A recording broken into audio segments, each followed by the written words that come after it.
రాజలక్ష్మి, నీతో తిరిగే దేవగట్టం అసలు కాని రావట్లేదు. నా కంట పడకుండా జాగ్రత్త ఉండమని చెప్పావా? పిచ్చి పిచ్చి వేషాలు వేసావు అనుకో, దాని బదులు నీ మీద పడతాయి నా కళ్ళు. బానే తేలిందిరా ఇది కూడా.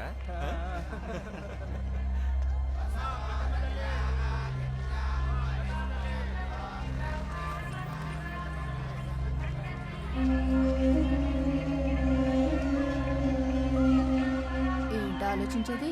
చెప్పాను కదా, 1000కి తక్కువ లేదు. నీ వ్యాపారమే బాగుంది. ఊరికేస్తున్నావు మరి.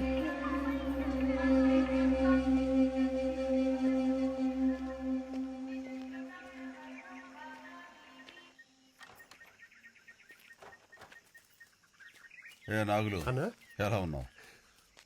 ప్రయాణం బాగా జరిగిందన్నా.